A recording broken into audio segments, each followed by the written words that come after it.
So I said this word crisis comes from this Greek term krinein, the verb, which drawing boundaries, limits, etc. So for those of you who were in Kant, critique is also a word that comes from crisis, the same root. Critique is drawing boundaries as well, drawing limits. So crisis is always, with respect to this text, something to be understood as Derrida defines philosophy as trying to understand its own boundaries.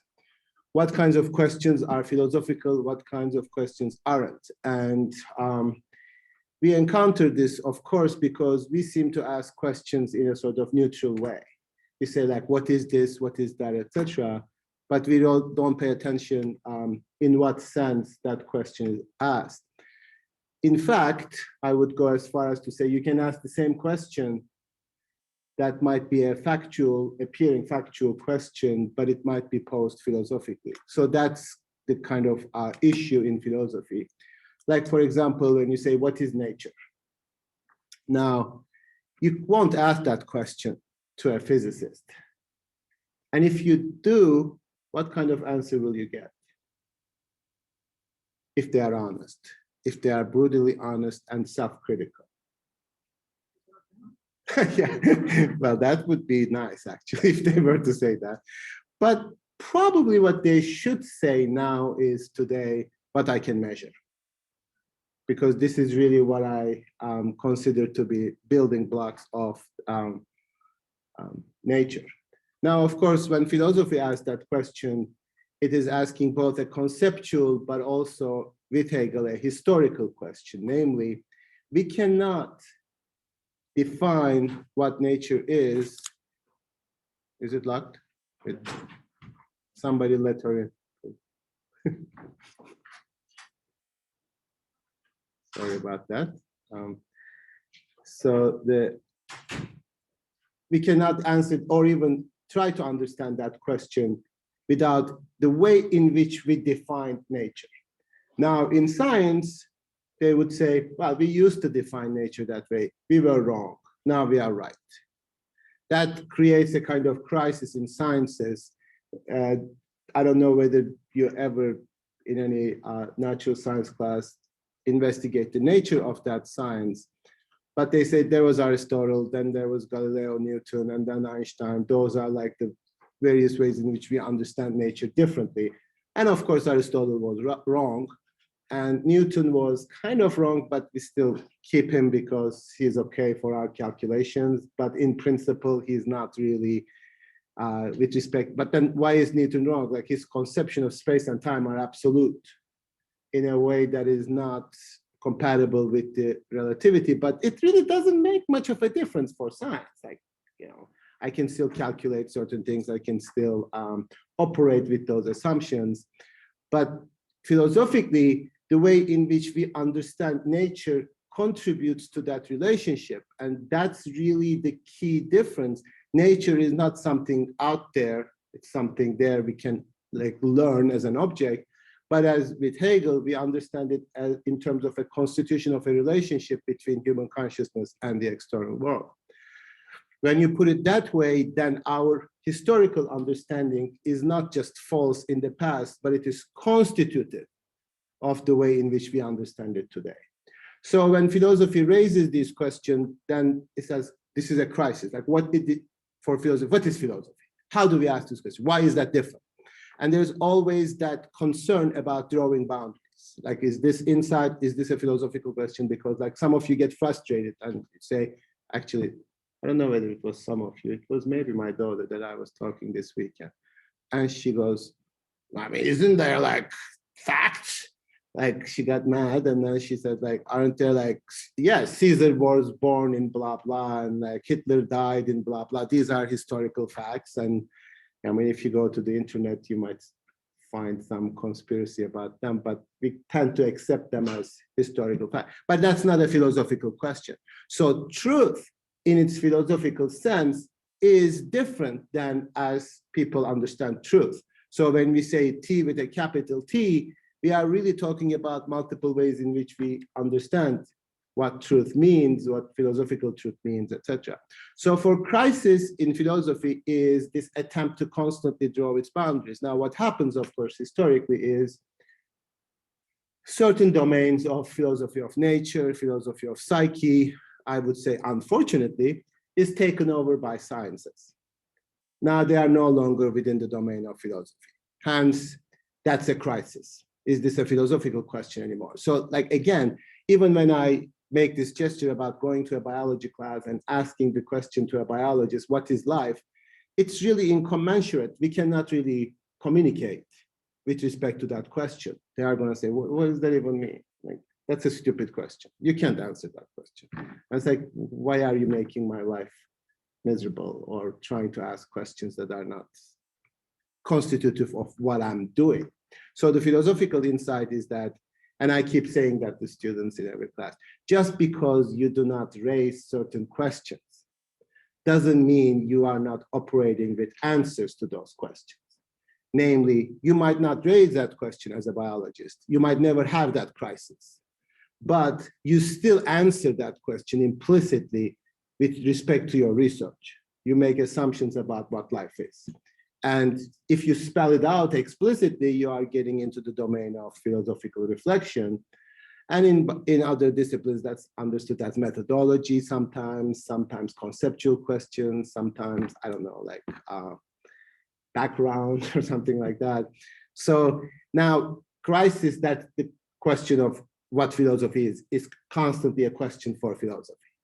And of course, that's not the case for any other discipline, because you can't really go ask for a research grant while at the same time questioning the foundations of your discipline. You can't sort of say like, I need $6 billion to, bump certain electrons to each other at a very accelerated speed, even though I have no clue what the hell that's going to lead to and why I'm doing this.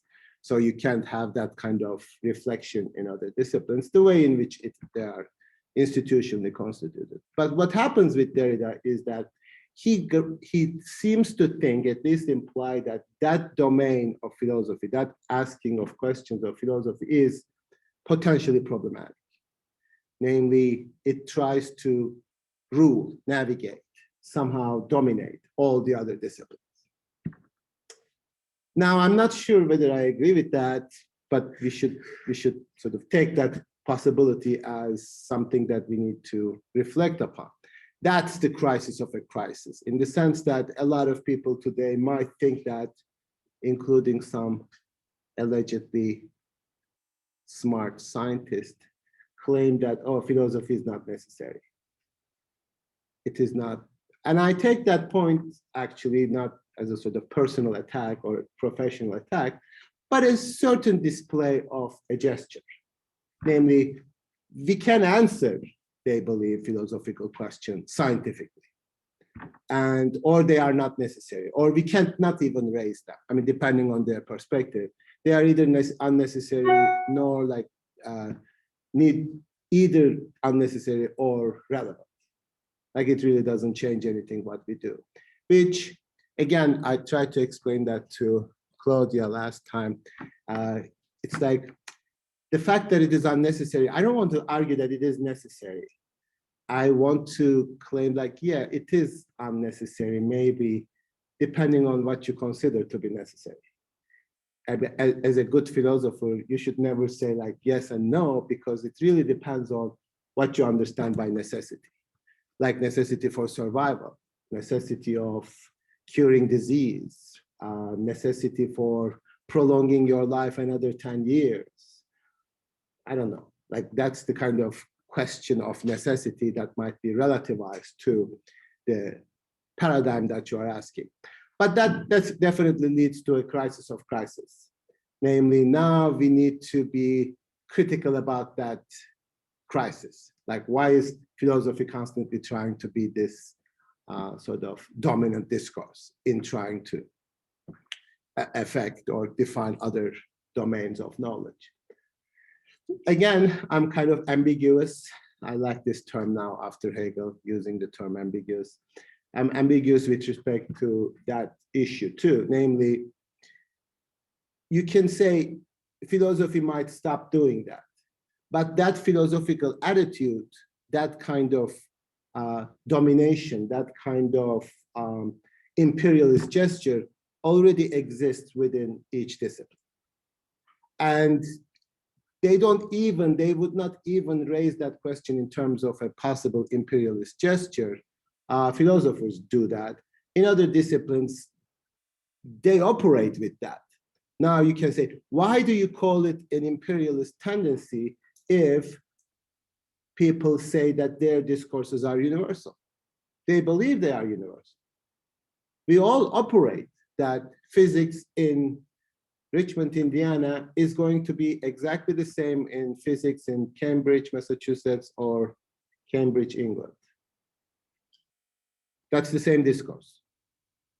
So, and wherever it is somehow produced, doesn't matter because it is valid everywhere. And that you take for granted, biology too. Like you don't sort of say like, you know, there is a, actually you can say that, but I don't know what that would fall outside of the domain of biology still. For example, like, what if we discover certain environmental factors in terms of which the Moderna vaccine works differently in the United States and in Turkey? Why? How is it that it affects women apparently under the age of 60? That other virus in Europe, what is it called? AstraZeneca. You are more likely to get a blood clot if you are a woman and under 60. Now you can still argue this discourse is universal because it affects all people under 60, all women in the same way all over the world, etc. So there's really no self-awareness or any kind of possibility of raising the question as to whether a scientific discourse can be imperialist within the methodology of that discipline. Now, anthropology sometimes does that. I don't know whether it makes any difference for them. Who's an anthropologist? You're an anthropologist. So what do they say? Like, we are producing knowledge. It's a Western. Is there any anthropologist there? Masha, are you an anthropologist? No.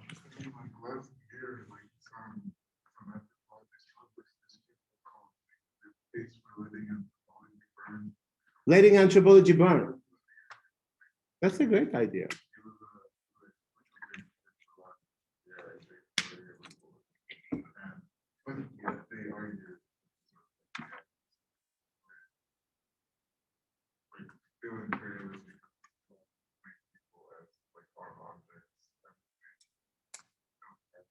But even at that, like, it's like the same, I think it's still the same thing that, like, even when they do that process, they move out of anthropology. Like, in that paper is not really, it's by anthropologists, but it's not really anthropology.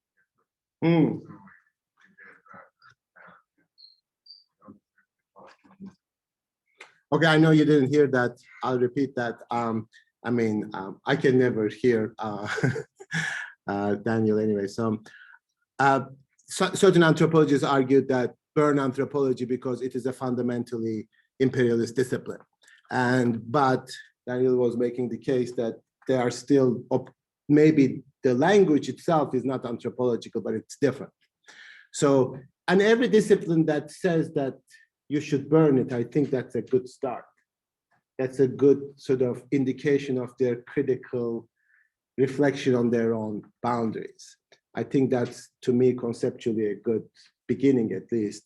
So I always pick on anthropologists because they are the most aware of this, but also they're also embedded in this imperialist structure.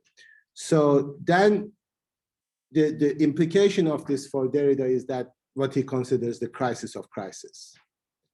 Now, last time I said, and I believe that you know, raising the question, that critical question. I mean, I use the term critical in a shorthand, which might be problematic, critical. Critical not in the sense that you want to create certain boundaries, definite boundaries, but at least raise the question of the permeability of boundaries. It's not very difficult. It's not very easy to establish these boundaries permanently all the time, and that I think is where Derrida is now. Of course, he's a philosopher. He is raising this question, and I think maybe there is a quasi-Hegelian point here. A discipline can be very critical of its own boundaries, and because of that, it can be very imperialistic as well. So that's kind of the unity of opposites, and we need to pay attention to that. So sometimes your critical reflection onto yourself is actually an act of domination, and that's also a possibility. So we really need to be careful in understanding that. Okay. So that's the crisis of crisis. When Derrida raises that question, then we need to question even the crisis. We cannot just sort of take crisis for granted, and critical thinking, for example, like, you come to college, we put on our website that we teach you critical thinking. Like, what does that mean? Like, we create critical individuals. The kind of production model in that of producing certain individuals with certain capacities and skills really undermines the very logic of being critical to something, because you are actually preparing products for which that you are critical of. So it always puts you in this precarious position, and conceptually you always are exposed to the danger of turning into your opposite. And you know that very well in politics, of course, but also conceptually as a result of that dialectical relationship. So that's the opposite. Any questions over there? I'm sorry, you are on the site right now. Okay. Yes.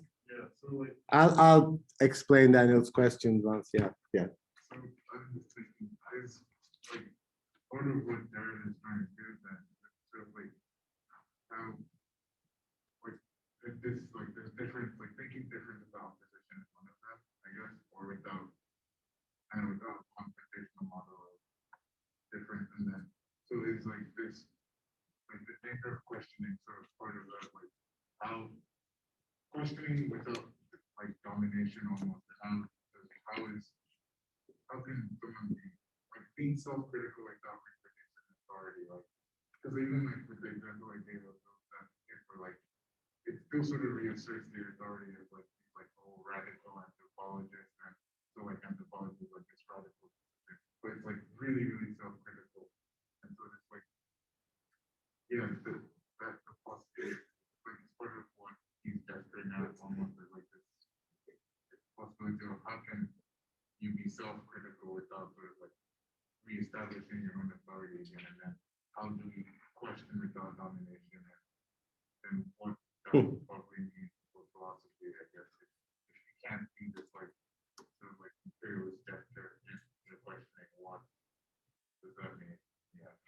Okay, that's probably what Derrida is trying to question, or question the questioning, like how. Now let's try to think of examples in which, by merely raising certain questions, that you are reproducing a certain form of domination that that is implicit in there. Can you think of something recently happening in the United States? Certain questions are being posed, and why those questions already are at a level that never gets to that threshold of radical questioning.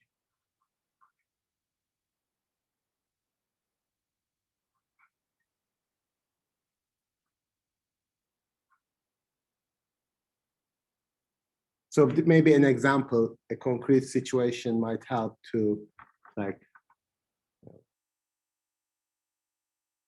or a political gesture.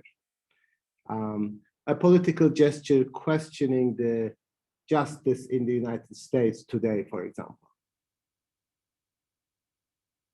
I saw this one poll was asking who do you think is responsible for the migrant camps at the border?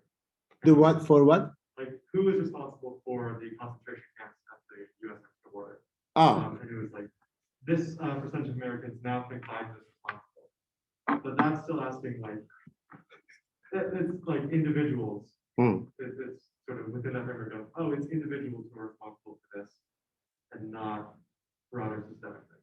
is that really the question? Okay, the question was like, who is responsible for the concentration camps? Did they I really? don't know how the poll itself phrased. I don't think you can raise that question like that. I think In the the tw- something like migrant crisis, like. Oh, migration crisis. Okay, okay. Like Biden and like, yeah, and people were like, oh, that's not either. Okay, so who is responsible for the immigration crisis in the United States today? Okay, so that would be a kind of question. Yes, yeah, world economy, the way in which we have been exploiting people for centuries. Yeah, but who is responsible? Is Biden or not? Yeah, that's a good example. I'm pretty sure that they would never ask that question as concentration camps because that's pretty loaded term. People would. But when you ask a question like, should we do this or should we not do that? That kind of already frames the question in terms of some presuppositions. Like, for example, I don't know whether you heard of this, for new student orientation or the visitation day, every department and every division it has to do some kind of drive-by presentation of their discipline. So that we sit down together with other faculty, like, should we do this or should we not do that? Let's be critical. Maybe we shouldn't do that. Because then the question is like, they are going to come drive here and then we are going to show like certain, like, I don't know what we are going to do, try to present them what philosophy is, what psychology is, etc. And they are going to get an idea and accordingly they are going to make decisions. Now, if you say yes, yeah, but if you say no, that question is already posed to you in such a, then the question, so what do you think we should do? Like, you are such a negative person because I'm posing you a question, should we do it or should we not do it? But that doesn't really exhaust the domain of possibility, because if you step back, then you will say that question already comes from an ideological model of the primacy of marketing, the primacy of what we should do, given that we are going to do it. So that first premise is never exposed, that never understood if you are purely confronted with the question. So for example, I criticize, I don't know, like big companies coming out for Black Lives Matter. Then you will say, should they not come? Well, of course they should come. It's not like they should not come, but that dichotomy already hides a kind of complicity between big companies and why there is Black Lives Matter in the first place. That question is not asked. So by asking certain questions, you are actually covering over more substantial, let's say more, I want to say deeper, but like more structural connections. And that is the kind of, so like, you know, when people are saying like, is philosophy good or bad? Or philosophy are like, should we be philosophical or not philosophical? If you are asking that question, that really depends on what context you are asking. So is philosophy good for finding a job? No, yes. I mean, it's not like, it's both. It can be both, but that's really not the question.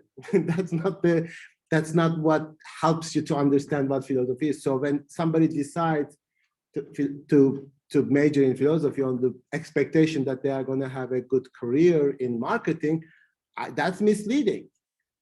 But can they have a good career in marketing? Of course. But is that the point?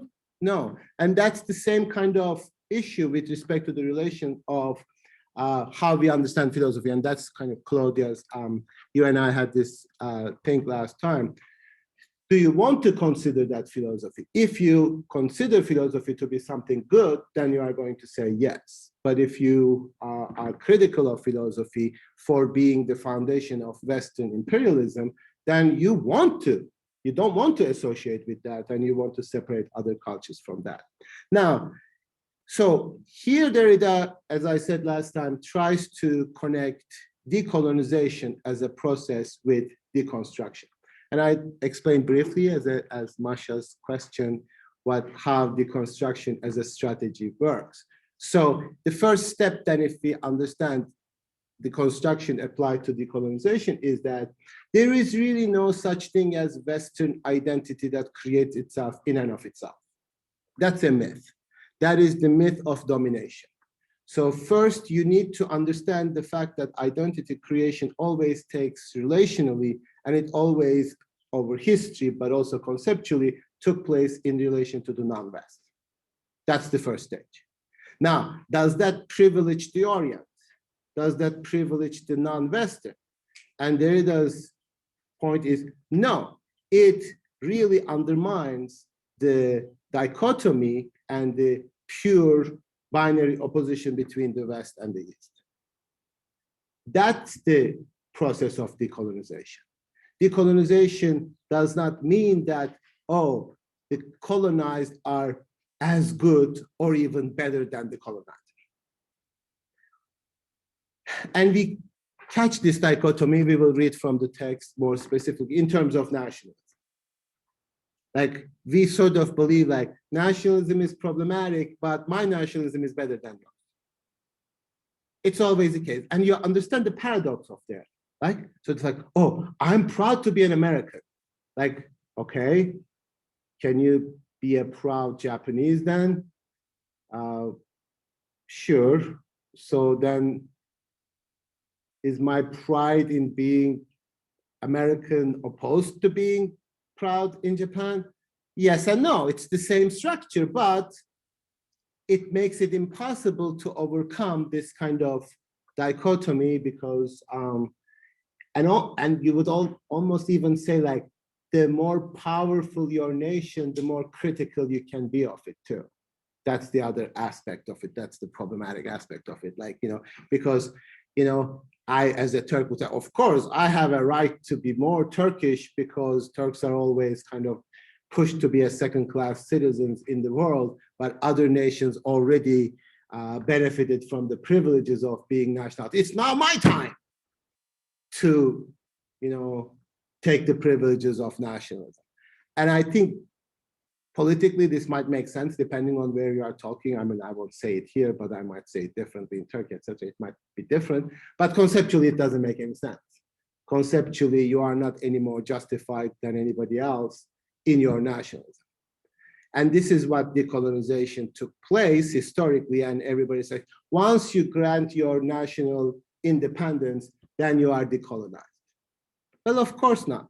I mean, both conceptually, it's not true, but it's also economically, politically, strategically not true. Certain nations are never going to have that kind of relationship to themselves in terms of self-determination, because independence and self-determination are not the same, but also self-determination is to a certain extent both conceptually impossible to the extent that it is factually possible. It happens in terms of power relations. United States is determining itself precisely because other nations are dependent on the United States. So even that notion of self-determination projects an identity that is kind of internal, self-relational, which we saw with Hegel is not possible. How are you doing? Questions? Yes, Claudia. I'm just like,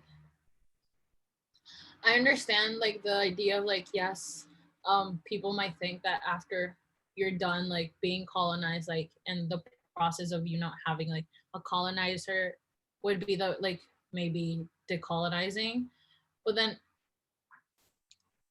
I just kind of question then like how could it be?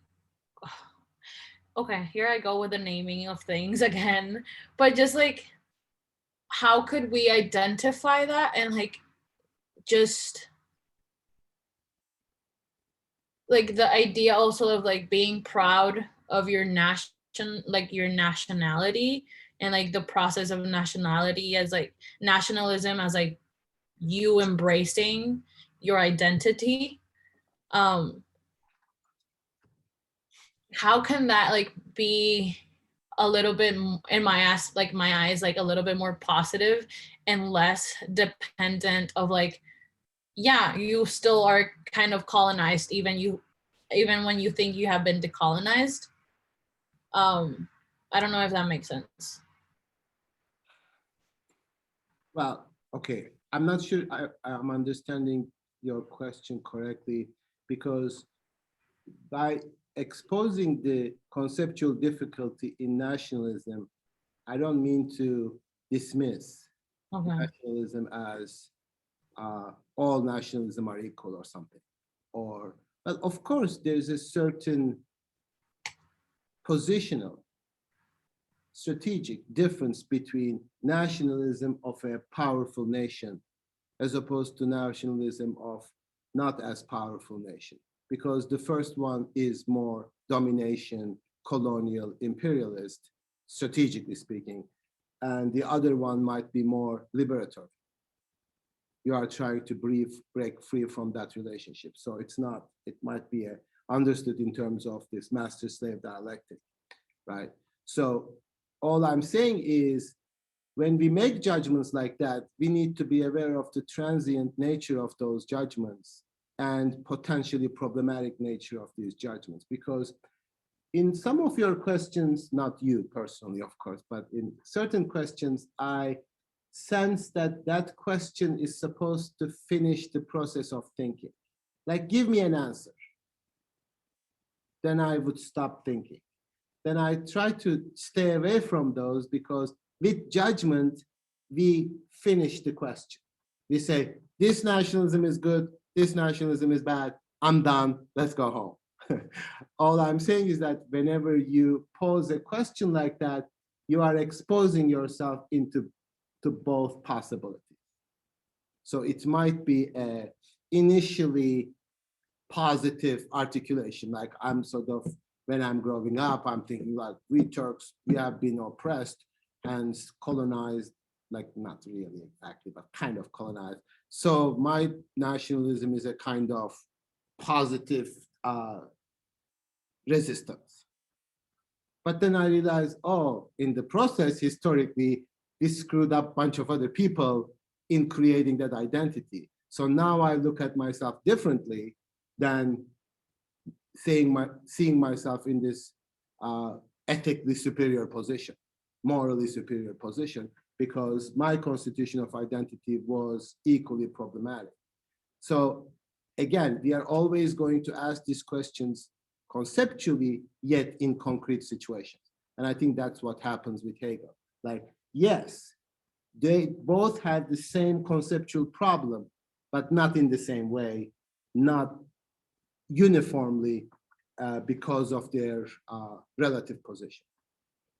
So again, we are not making an ultimate judgment of nationalism is good or bad. It worked pretty well for decolonization for a lot of people. It decolonized a lot of nations. A lot of nations in Africa kind of experienced that sort of identity, even though I'm not really sure it works in the same way. But then you realize the consequences of it too at the same time. Then you are forming an identity on the basis of a previous identification on the basis of nation, but those kind of familial, tribal, whatever allegiances coincide with the modern economic and military power, and that sort of leads to some problematic, to say the least, consequences. So then you cannot like here to judge or anti-judge nationalism. It's just like seeing its particular manifestation. So it's a process rather than like judgment also means something like cutting it off. Like when we say judgment, judgment is like, it's sort of like the other side of the critical. So actually, Kant uses these terms almost sort of in relation to each other. When you cut something off, you establish the boundary. It's good, finished. This is positive, finished. And we observe this in not just dominant discourses, but even discourses that allegedly resist those dominance. Does that make sense?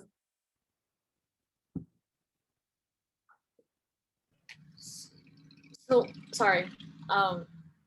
So inherently, in other words, like decolonizing comes from knowing the process of colonization and being able to like identify maybe and like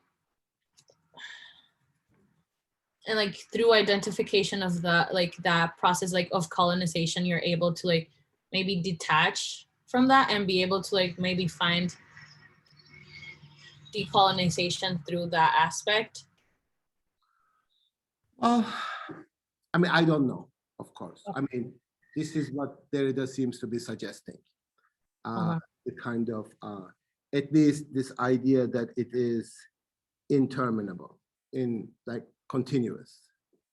It is not a, once we are done, decolonize, completed process.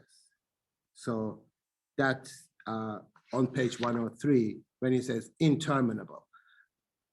By that he means like, doesn't mean you are never going to say, oh, we are purely colonized and we are purely decolonized.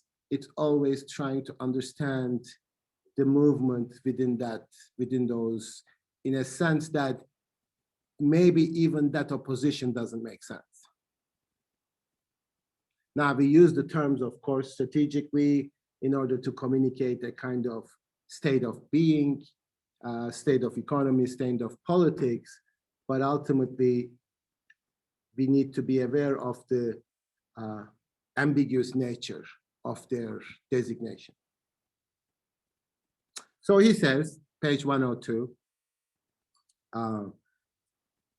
what would follow here, this is on page 102 bottom, what would follow here if the concept of decolonization and above of, what would follow here if the concept of decolonization and above all of colonization, then you go like, are you talking about decolonization or colonization?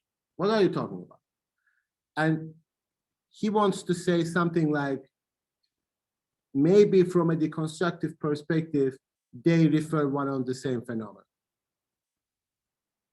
Because while you think that you are being decolonized and deploy structures of decolonization like nationalism, you are actually recolonizing, neocolonizing yourself in a way that you fell victim to the purity of the concepts, but the phenomenon was actually the same.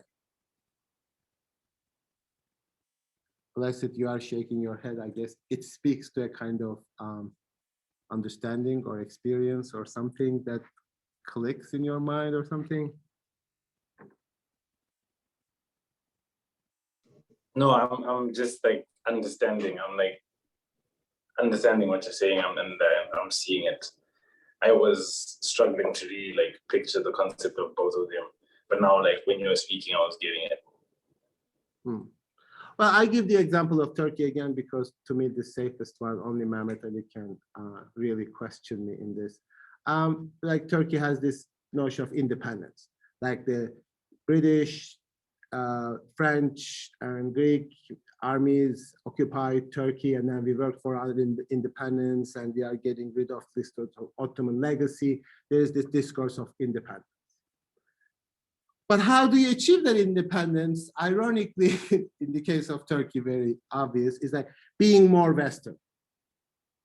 So you are actually resisting the Western domination by being more Western.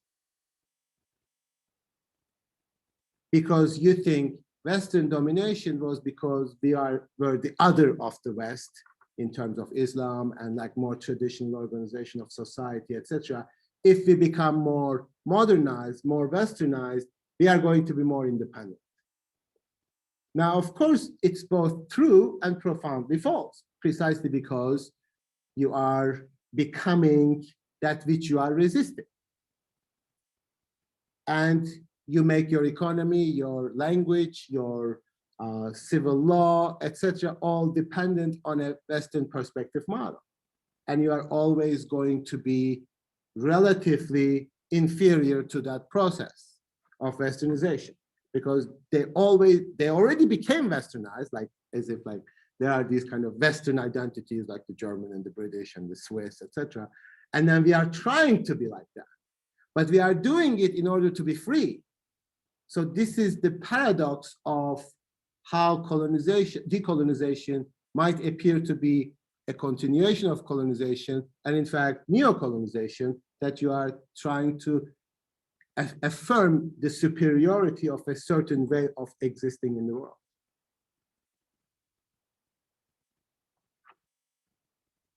And in our case, it is fairly obvious, like it's pretty, like sort of like, oh, we are independent, we are Turk, but we just are like Western. We just want to be Western. And that's the conceptual paradox. If you are trying to become something that you are not, you are perpetually going to be inferior to those who are already there. So, if it is going to have a radical meaning, that this new relation to the philosophical, and he takes this quite literally, and that's why I love Derrida, that he takes this question to be a philosophical problem, not just a strategic problem. Or in order to be neither colonized nor neo-colonized, should not import either the self-repetition of Occidental philosophy, or even its crisis, or its models of crisis, not even its values of property and reappropriation, which has sometimes imposed their strategic necessity on liberation and decolonization movements. So I argue this philosophical tendency of reappropriation, like kind of saying like, it's ours. That belongs to our tradition. That's what makes us who we are.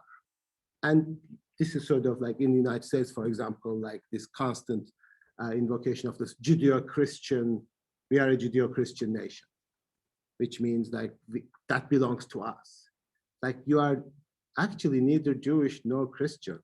Like, you know, you have nothing to do with the beginning of either tradition. You are totally appropriating it as your identity, to the extent that there are like caricatures about Jesus being the only white person in the Middle East at the time or something like that's the kind of paradox of appropriation. And then you sort of say from other traditions that we do as much philosophy as others.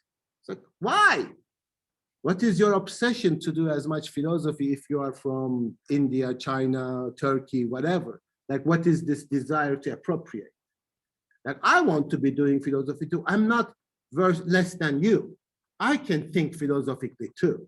It's like, what are you trying to accomplish? You are trying to participate within a dominant discourse that you consider to be philosophy. Like, I want to be doing philosophy too. Call us philosophy too.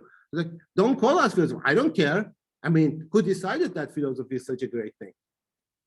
That I want to be part of that. But that's the kind of Western self-appropriation constantly. There is kind of this Judeo-Christian line that always happens as a fiction, as an appropriation, as a property, like, oh, we are Greeks, like we study Greek myths. Like, then we become somehow a sort of straight line to the Greeks, which Kevin Miles does that, yeah.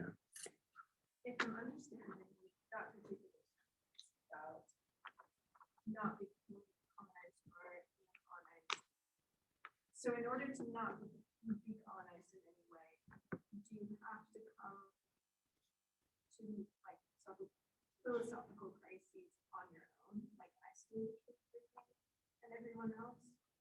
Well, that's a complicated question because he continues what he means by these appropriation and property, what belongs properly to me. I see that as a kind of, okay, I'll say that. Maybe Claudia will not like this, but I'll say that anyway. This sort of perhaps an appropriative understanding of identity as belonging to me is in and of itself inescapably colonial. This claim that I have an identity, I must have an identity. I deserve an identity. My identity, as good as your identity, is really inherently colonial, even if you are a colonizer or the colonized. So my issue is with the identity as my property. Now, I can accept identity as something that is imposed upon me, controlled by others through forces that are not accessible to me, and I be the function of those structural forces. But to make them your own, appropriate them, is always a power discourse, a discourse of empowering, which may be strategically necessary at some points in history, of course, right? But inherently problematic. And that's what he's saying, which have sometimes imposed their strategic necessity on liberation and decolonization movements. That's what he's getting at there. So they needed to create that identity, but as history is the witness, it really didn't work very well. And it cannot really work very well. It creates further suffering, even suffering for the people who are doing that appropriation.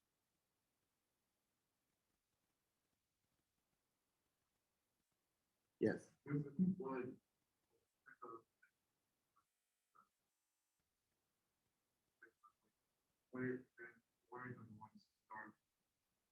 Where does one start from?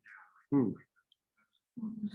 because I was thinking like ancient civilizations who had no contact with each other geographically, they were isolated. They kind of developed, these ideas of math, and science, whatever, being isolated from each other. And my question is, were they also colonized? Because I think the idea is that maybe this is more Hegel and not so much narrative, but the idea of a master slave or the fact that one identity will have some sort of hierarchy against another.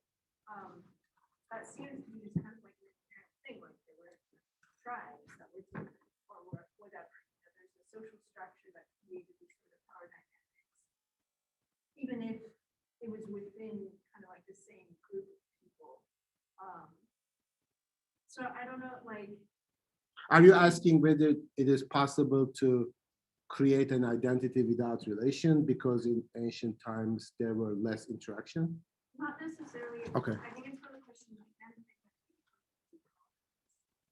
Oh, okay. The question, can identity be decolonized? And again, that really depends how you understand the concept of identity. If you are understanding it as a self-constitution, no, of course, that's always going to be colonial.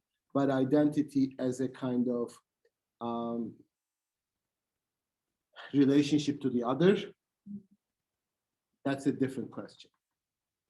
Because we live at a time that we completely authorize ourselves as the owner of our identity. I mean, you are aware of that, right? I mean, we even take pride in this. Like, you have absolute control.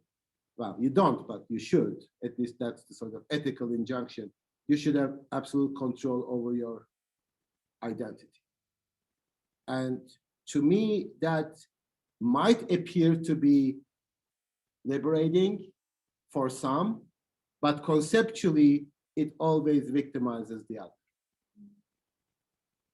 Now, that victimization might appear politically obvious, but not so obvious too.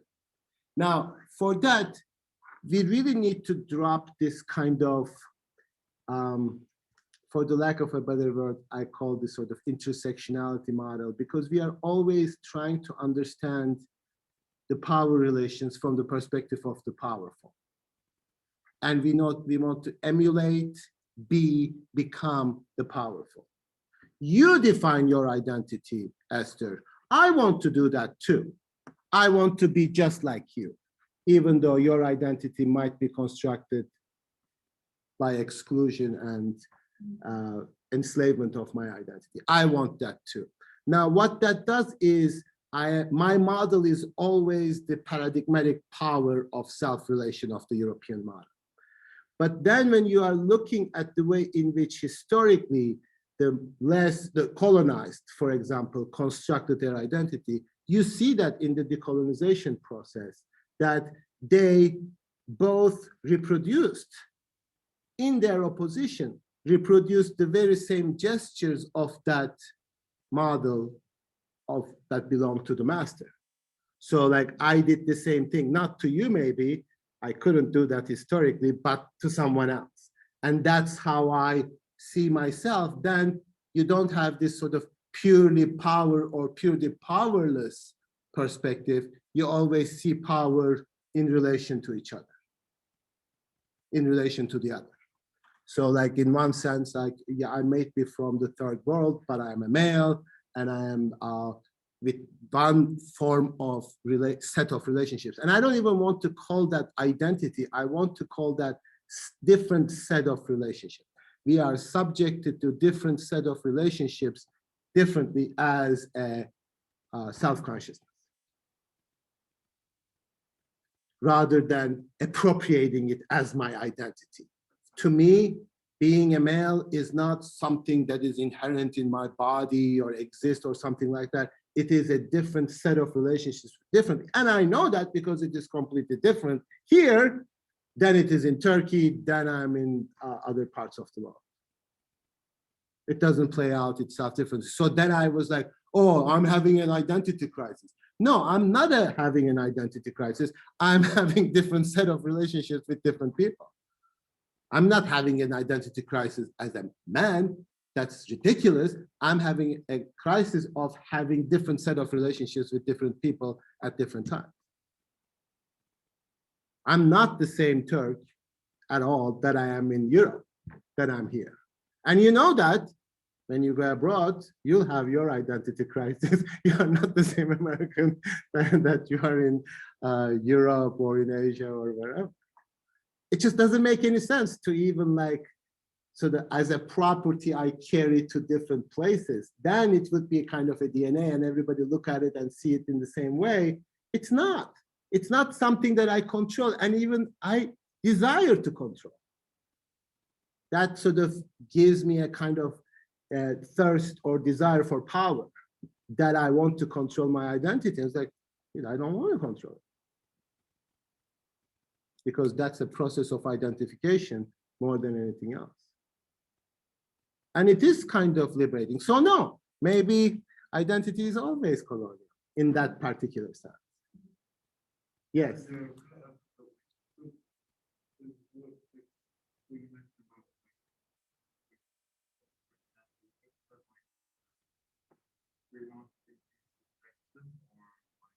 Who?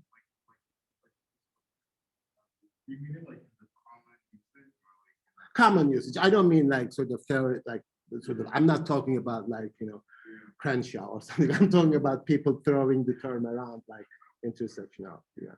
So it always like this model of like, if we make everybody center, if we make everybody the author of their own domain, that's sort of Western subjectivity.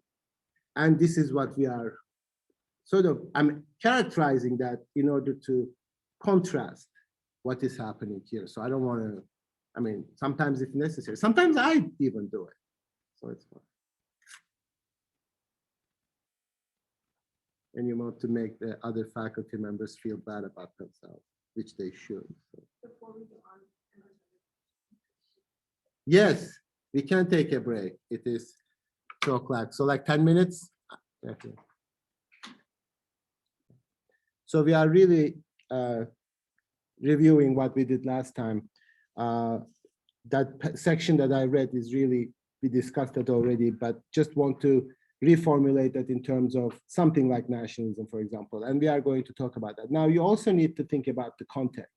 Like there's a certain, those of you who are not from the United States, from sort of, even not from the first world, there's always that kind of education that is going to make us be up to speed with other parts of the world. There is that kind of discourse always in developing nations, like education is really important and my child got into Harvard, we are just almost making it and everything is wonderful, etc. So that kind of model also at work. So that is when we are talking about strategic necessity of liberation in terms of nationalism, there's also a competition in terms of like, we are becoming better across the world.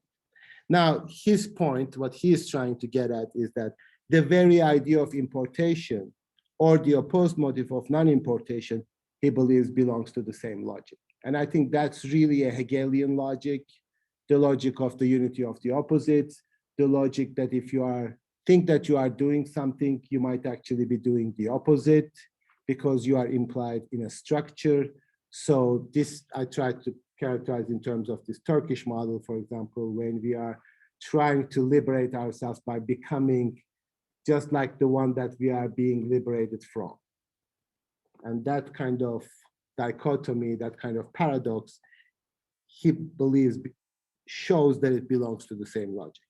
Hence, the extraordinary theoretical and practical political difficulty, as we discussed again last time, how to do something more and other than overturn on this and thus reappropriate.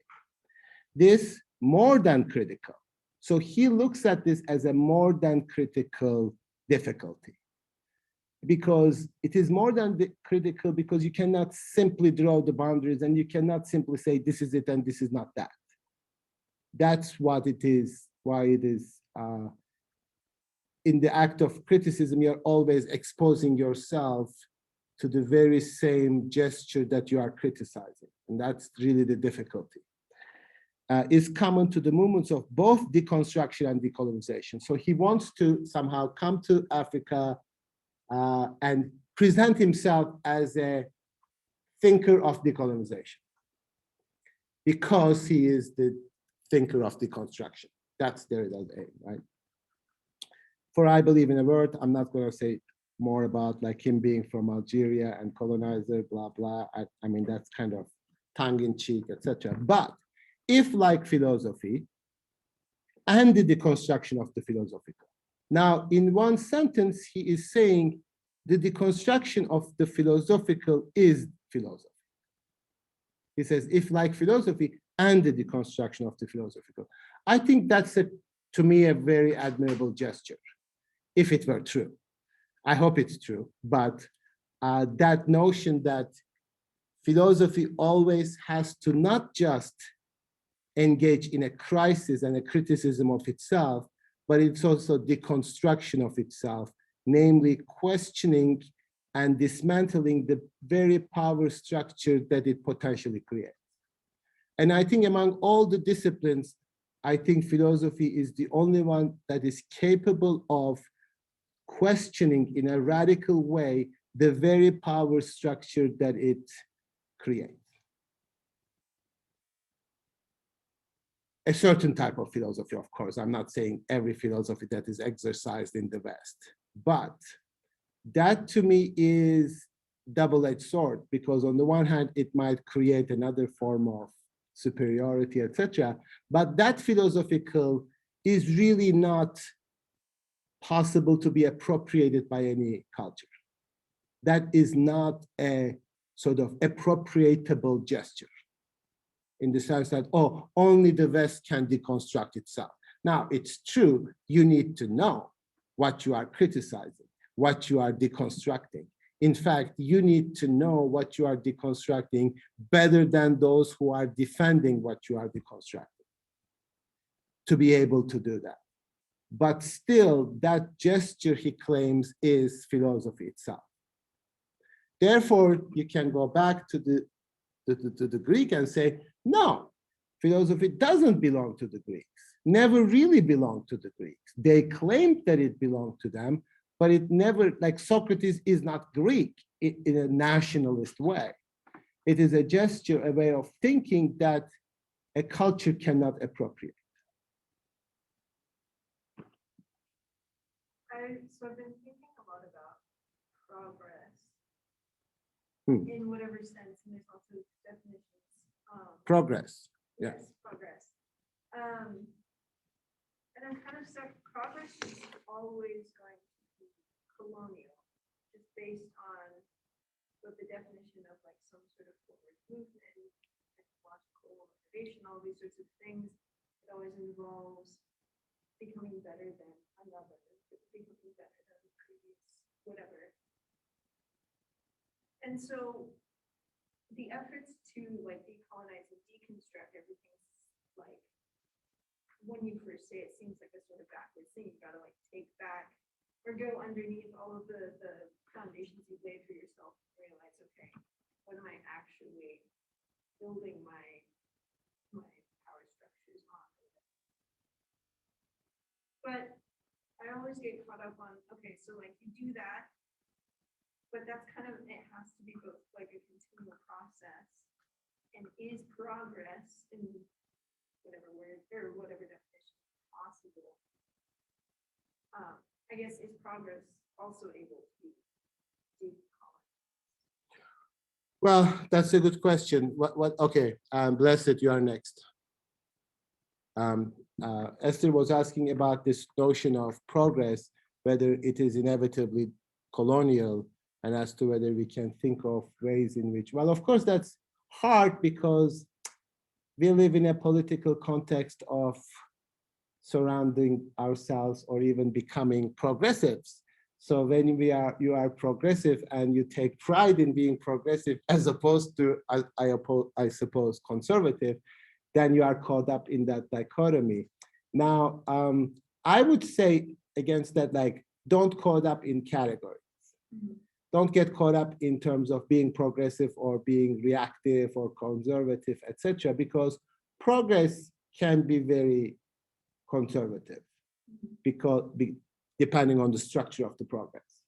And of course, even within conservative movement, there's always that kind of desire for economic progress, getting bigger, getting richer, getting better, etc. So you can be like, this is a binary opposition that only makes sense in the political communication, but it really doesn't make sense conceptually. But we are sort of afraid of being labeled as not progressive enough, not conservative enough, or too much conservative, etc. I think the issue here is, how do we define that progress? Like, mostly we define it in terms of technology, as you said, scientific development, economic exploitation. And by exploitation, I don't simply mean the exploitation of other people, but also the exploitation of nature. We take pride in that exploitation. We have control over nature. And there's this kind of schizophrenic discourse. On the one hand, we are aware that our control of nature somehow is harmful to nature. But we also want to control nature so that we control our own harm. So there's always that kind of paradoxical sort of relationship to the, and then you're right, this is like not decolonizing everything, but trying to understand modernity. So I don't want to suggest postcolonial theory as a sort of sub-discipline among another discipline, which is interested in the predicament of certain people or certain historical periods, etc. I want to raise it, it is raised as understanding the present configuration of human society in the world. And you do need to think about politics, economics, and other parts of where are we progressing to. And then there is a sort of economic theory based on growth. Is it sustainable? Is it even desirable? Is it even conceptually consistent? So all these questions are part of that. So again, we need to be very careful about the term progressive, because that's what I said last time when you, Claudia, I think, was a little upset with that, when I said, you always think that, like, we do think, not naturally, but discursively, that we are better than the past. And I guess that's maybe because the world is getting younger, or people are more optimistic about the future, etc. But actually, and also, like, there's incredible history of racism and colonialism. So we think that we are getting better, but that better is also a more efficient way of racism, a more efficient, more acceptable way of colonialism. So it's always difficult to evaluate progress as a neutral term. So I don't know. I would be suspicious of that. As you get older, you you become more sort of concerned about that because the possibility of progress is becoming less and less as a sort of something to look forward to. Blessed, sorry about that. Go ahead. Yeah, I just wanted to ask, going back to what you said, isn't like the process of like deconstruction, like the deconstruction of philosophy, like at the same time strengthening the power structures that you're trying to deconstruct? Isn't that like the process that strengthens those? Well, Derrida would say, if that is the case, then that's not deconstruction. You're right. I mean, if you do that, then it is problematic. And he would always grant the possibility of that. And also, like, if you look at Derrida as a French philosopher becoming famous in the United States, establishing a kind of Western dominant philosophical education, yes, I think that's a legitimate criticism. Not that you should do the opposite of what Derrida does, but maybe you should do it better than Derrida, or in a more sort of both, what did you say, overturn?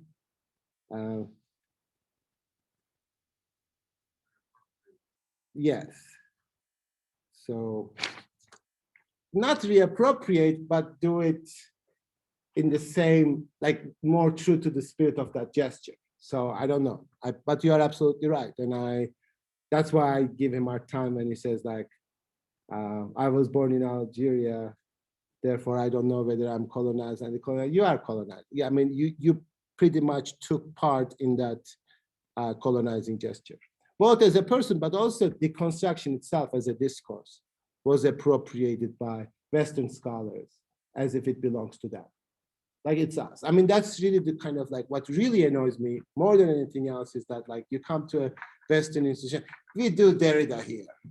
We are the Derridians. We are authorized ourselves as such. We put money down.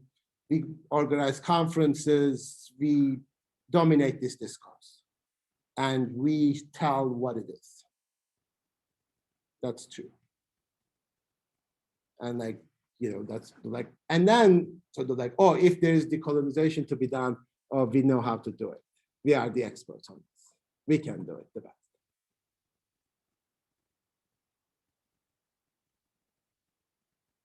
I guess I do that. Okay. If like philosophy, does that answer? Is that satisfactory?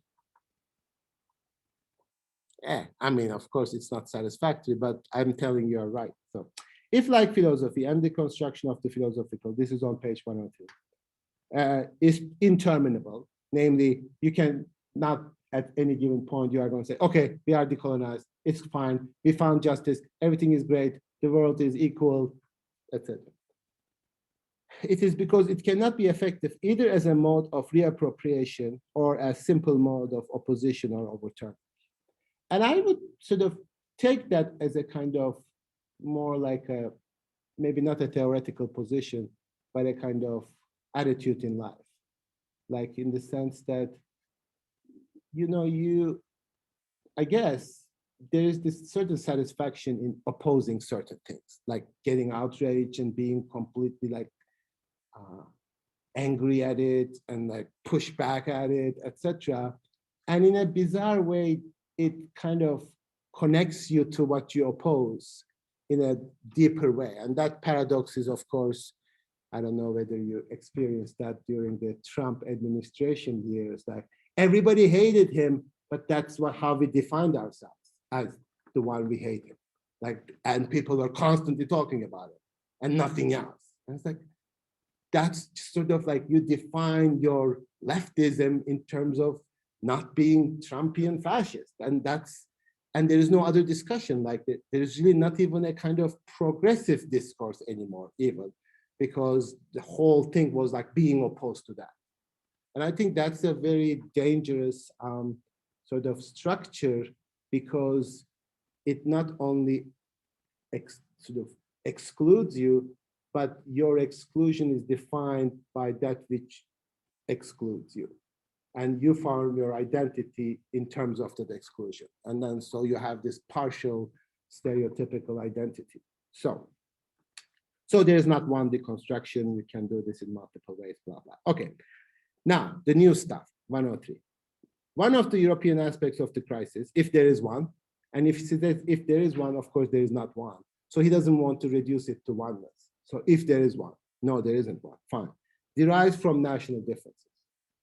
So he doesn't want to say that the only crisis is created is nationalism, but one of the crises is that. There is no doubt a permanent and structural characteristics of philosophy, of the crisis of philosophy, and of philosophy as a crisis, and unity that is posited only in its critical precariousness.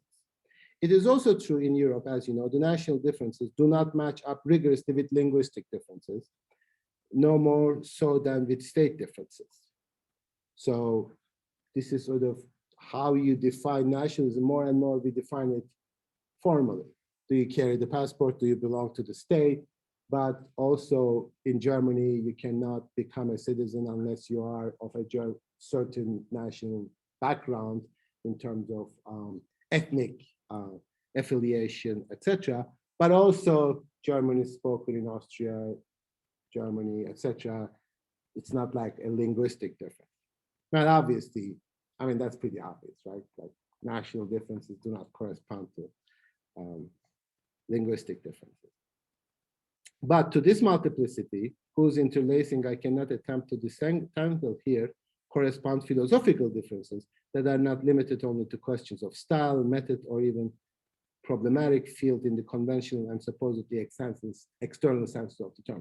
Now, he is making a kind of correlation between the Anglo-American philosophy language and continental. These differences, for example, between the so-called continental and Anglo-Saxon philosophies. And that's important to notice with respect to philosophy. There is the British American philosophy, American 99% of all the philosophy departments in the United States, unlike this one, is within the Anglo-Saxon philosophies as opposed to continental. So minimal conditions for communication and cooperation are lacking. So I think this is really important because as you approach a communication with somebody, you always need to be aware of the fundamental presuppositions that they make with respect to certain concepts. So this was just today, this morning, I was listening to news. This guy from the Republican Party, Tom Cotton, do you remember? Do you know who he is? Anyway, so he's a representative, etc. He said something along the lines like, there is an enormous under-incarceration in the United States. We are all in danger. Under-incarceration. So then you look at it statistically, United States is 5% of the world population and 25% of all prisoners are in the United States. So I think we are doing pretty well in terms of like 5 times the percentage of being able to incarcerate people. And then this guy says like, oh, there is an under-incarceration. We need to prison more people. Then you go like, okay, so how do you start a dialogue, a communication with this? Now, of course, this is an ideological position. You can be confident enough to say like, oh, he just wants like more money from prisons. That's why he does that. He has his personal interests, etc. But what if he believes that? What if he believes that?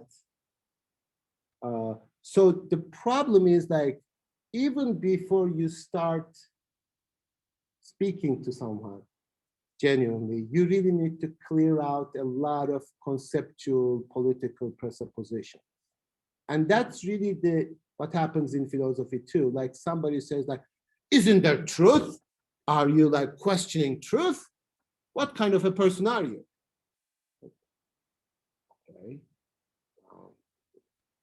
Yeah, you can't just say, no, I love truth. It's great. Like we should keep it.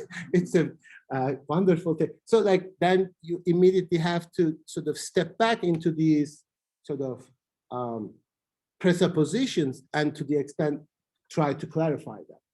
And I think that's a very painstakingly long and problematic process, but it is really necessary because we think that we talk to each other, but we are not. We really aren't.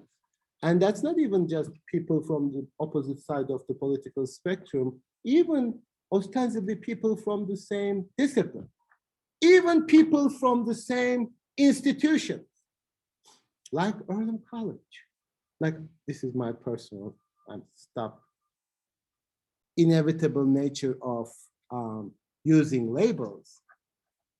We really don't have any other medium or any other tool than language to, like, I cannot sit here and sort of non-verbally, non-linguistically communicate to you my experiences, or even I can't even have those experiences maybe.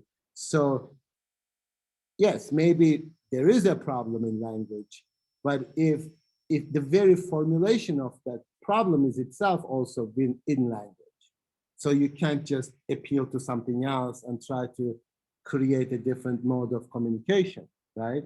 So maybe we are using these labels in a certain way. We are using these labels as exclusionary and identifying and believe, and we do that in order for this kind of excuse, like, oh, the world is too complicated, I need to simplify it by treating 5,000 people as if they are the same, or something like that. And that's maybe that's our predicament in terms of our relationship to language. But I agree with you, of course. We say like, oh, I don't know, like, tell me something.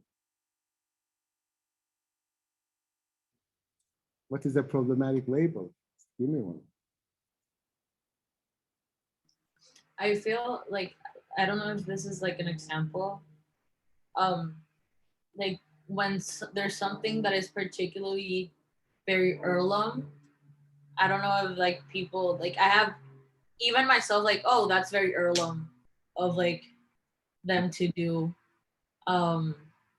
like certain actions or even like characteristics that can be assumed to be related to just like your existence at Earlham. That's like an example that I was thinking about. And yeah, okay, so the conclusion for this is if you are sort of making connections between your classes, that's wonderful. You should keep doing that, but don't bring that to professors too much. Like they might have different response to that. So just warning you, just letting you know. So okay. Whatever the process of decolonization, this is on page 105. I want to get to at least to page 105. So 104. Whatever the process of decolonization, cultural, national, or state constitution, or reconstitution, whatever the linguistic strategies and politics of the different countries in Africa in this regard, we will have to consider what comes to pass, what passes or does not pass between these two so-called European areas or political philosophical forces. So, okay, I'll say it, maybe it's a simplification, but I think he genuinely believes, and I might actually agree with him to a certain point. This Anglo-Saxon philosophical tradition is the continuation of the Western domination. He really associates continental philosophy within philosophical tradition as more sort of deconstructive and more questioning of the imperial tendencies of Western philosophy.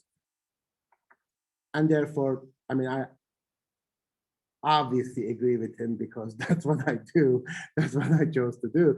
But I also think that there is something within continental philosophy that is potentially, and in fact, there's a lot that is crap too, there's a lot that is colonial too. But at least in that way of thinking, there is that possibility of thinking of Western domination.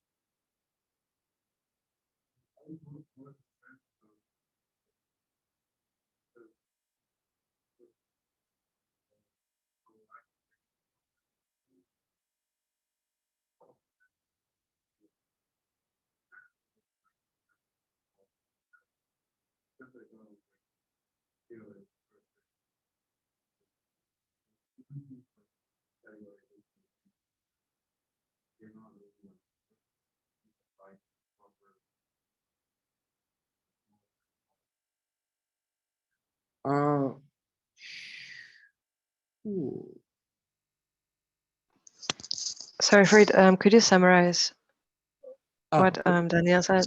Thank you.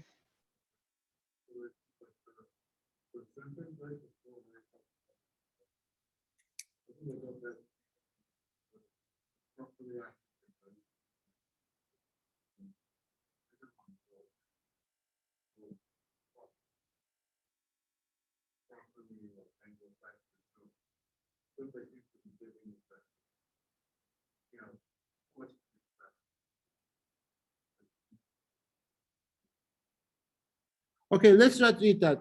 I think Daniel's question is that I think he's objecting to my characterization of continental philosophy is more in line with questioning the domination of Western cultures. And the question is as to whether Derrida is making a gesture that there is not even such a unity within philosophy.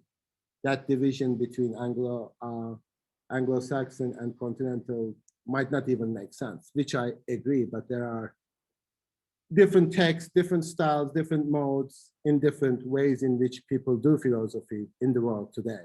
So now we are trying to question on the one hand whether that distinction makes any sense, assuming that distinction makes any sense as to whether continental philosophy is more critical of this Western domination or not. So we'll read a little bit just to figure it out. So let's just start with the, well, actually, let's just continue on page 104. The minimal contract of a common code is no longer ensured. That's between continental. When I speak of a code, I do not mean only the strictly linguistic element of the rules of exchange. Within a single linguistic area, for example, the Anglophone world of Britain and America, the same interference or opacity can prevent philosophical communication and even make one doubt the unity of the philosophical, of the concept, the project supposed behind the word philosophy, which then constantly risks being a homonymic lure, like it attracts you as if it, like when you say philosophy, it just sort of gives you the impression that there is a unified something that appeals to you, right?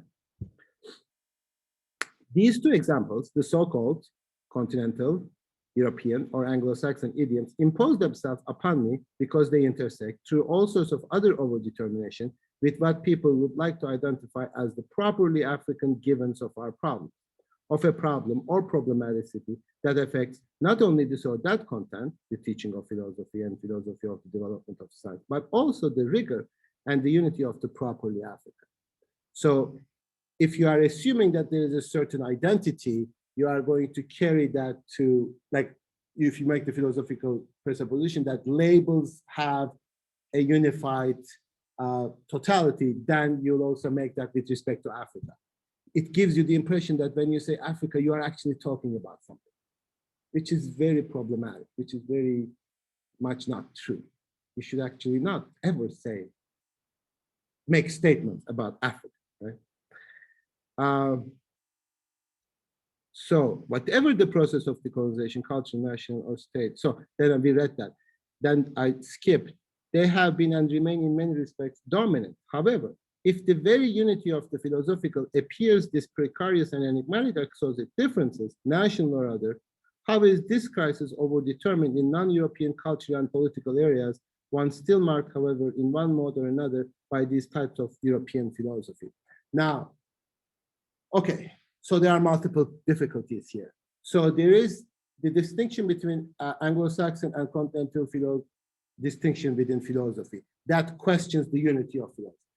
And I keep saying that at Earlham, obviously, that like when I say philosophy, I mean a very specific subset of that philosophy. I really don't mean Anglo-Saxon philosophy, which to me is more alienating than physics, for example. So that's a kind of issue. But then if you are teaching European science, you make the same kind of assumption that this is European, and that goes more with the Anglo-Saxon tradition. And that believes that superiority of the discourse, its clarity, its universality, its transparency, somehow elevates it above other discourses. Now, continental philosophy also has that. Make no mistake,